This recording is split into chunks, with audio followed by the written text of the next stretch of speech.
La réalisation d'un film publicitaire pour Chanel est le rêve ultime de tous les cinéastes qui désirent la beauté.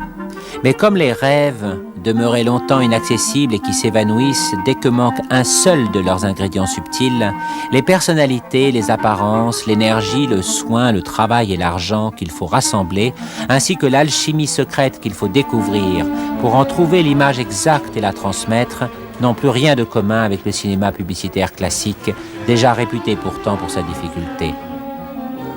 Ainsi, le projet de Jacques Helleu et de Chanel avait au départ toute l'exigence même du parfum qu'il fallait mettre en scène. Les vélos, stand by. On ne passe plus sous le pont. Ready when you are. OK. Moteur, and action. Horaire Chanel, 6 h du matin, un dimanche d'octobre, et 70 personnes sont déjà sur le pied de guerre au pont de Bercy, où se rejoignent de multiples références parisiennes. La Seine, des arches régulières, le métro, une femme active conduisant ses enfants à l'école en décapotable de luxe et des motards qui ne restent jamais insensibles à un sourire.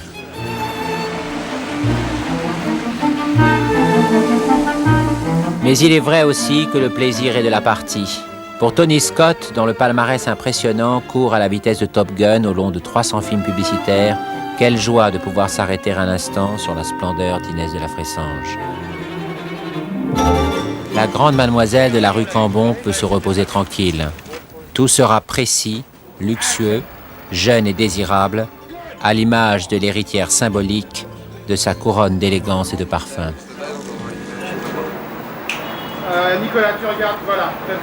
Action, Inès. Sol mouillé, travelling impeccable, réflecteur caressant un premier soleil d'automne, Inès peut s'éloigner en souriant, la prise est légère comme sa démarche et brille comme son regard. Quelle est l'alternative? Une jupe, un du cul. En cuir, blazer, Whatever you have. Something younger. Moi j'apporte un sweatshirt gris Chanel.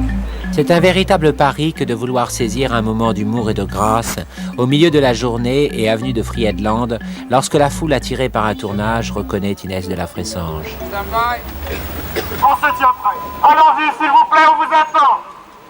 Action, Inès. Action. Action, Inès.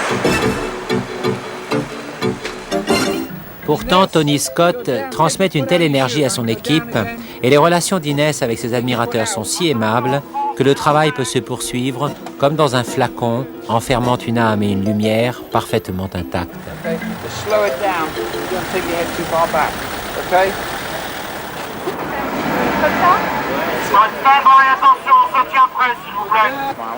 Deux dangers bien parisiens, les plaques de fer autour des arbres, mortelles pour les talons, et les intrépides patineurs à roulettes, seront finalement maîtrisés et mis en boîte sans résistance. Jean-Loup Dabadi apprécie. Quant à Inès, elle s'amuse et sourit toujours, comme d'habitude.